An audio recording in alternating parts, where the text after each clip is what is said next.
Welcome back, friends. Today we're going to take a look at the Stihl Camp and Forestry Hatchet.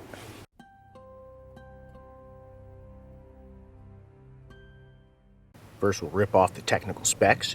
Overall length 15 3/4 inches. The actual blade is 4 inch. The overall length of the head is 5 7/8. The handle is made out of ash. Now the type of steel I'm not 100% sure of. It's obviously a carbon steel, I just don't know what level.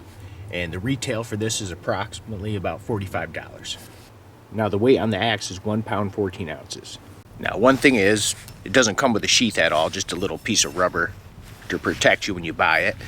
Now the ash does have that friggin', what do you call that crap, that poly or whatever, makes it look shiny. Stuff gives you blisters. I think it makes it a little bit slippery. I'm probably gonna end up stripping this all off and then just doing it with boiled linseed oil, but let's give it a test. Check out the initial sharpness. Everything's freaking wet. It's just starting to rain again. Been trying to get a damn video done, but the weather's been so crappy. Biting in pretty good. Now I didn't touch up this edge at all, so I like to see how it comes from the factory. You know, we can always make it razor sharp after, but I just want to see what you're going to get out of the box. Seems to be pretty damn good though. So the initial sharpness is decent. Now let's see how she splits. I'm not exactly sure what this is because this thing is so dried, the bark fell off. But it's kind of a small piece. We'll see how this goes. Now being a little bit longer than that Ludell, and there's definitely more weight, this should be a lot better for splitting. Oh shit, I did that harder than I had to. Then I do it way too light. Come on, tack. There we go. Oh, no problem. There's another piece a little bit longer. And this is, it looks to be black cherry, if I'm not mistaken. No problem. Wow. See, the geometry on this, I didn't show that. But it's very good. It's a little stout, but not really. It's got a good geometry to it.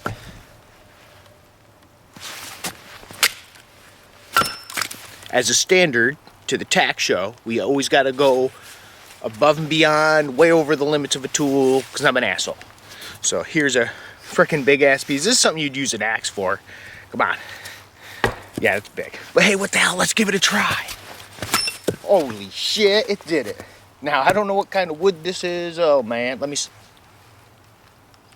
hard to tell. Sometimes you can smell what it is. You know what I'm saying? I think that, I don't know, that might be maple. It's hard to tell. I know black cherry is easy to smell, so. Wow. This thing's actually doing really good. I mean, better than I thought it was. Man, this thing does have some frickin' power. Shit.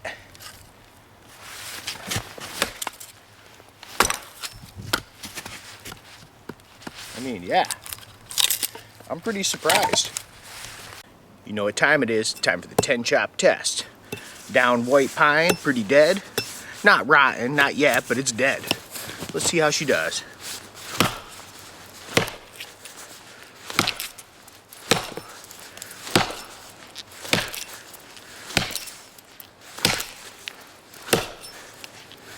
Bite's really good.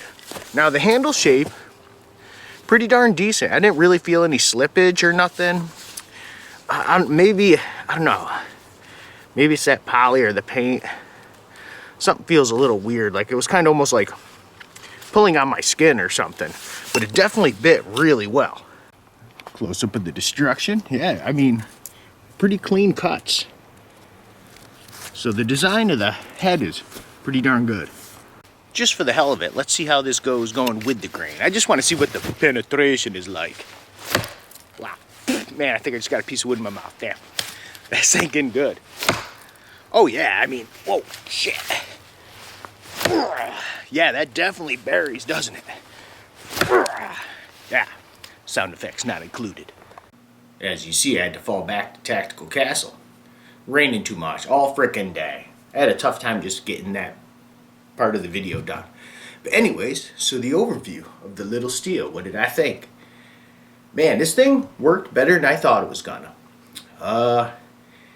1 to 10, I'd probably give it a 7. 6.5, 7. Why wouldn't I give it higher? Well, the poly, or whatever, shellac, whatever you call this crap. Hate that. Little things. I hate, safety markings. Just stop. Just stop with the safety. Oh, we gotta do it. No, no. I'm gonna take this off anyways. I'm gonna strip the whole damn thing and boiled linseed oil it. The head, I'm probably gonna take that orange off. The orange is kind of cool, so you can find it. And the main reason I bought this hatchet / small axe, whatever you want to call it, was for my forestry belt. So when I'm doing trees and I'm putting wedges in and stuff, the only bad thing is this doesn't really fit it. I tried it, and with this flare, it doesn't sit flat. It's kind of like cockeyed. It's not really working. I don't know. That's kind of designed after like German axes, maybe, or something. And Stihl is a German company, so well, there you go. The geometry's awesome. The handle shape is good. The sheep's foot, I wish was a little bit more pronounced. Up here's a little chunky, but that can add to strength. Things I'm worried about, not much of a crown sticking out. That can lead to a wiggly head.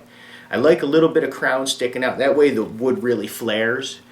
That, and right here on the head, the metal, it's not very wide, so it's not grabbing onto a lot of wood, which might lead to a wiggly head. Now, it's solid, so it went through that test okay, but just a couple of my concerns that might lead to future problems. But besides that, I mean, it penetrated good. That geometry's really good. 45 bucks, you can't beat that. And that's about running price for something this size. Maybe it's a little cheaper. There's cheaper stuff out there, but this worked very well. So yeah, I give it about a 7 or so. Wish it came with a sheath. That would have been cool. But it is what it is. As always, it's good to see you guys. And until the next time we meet.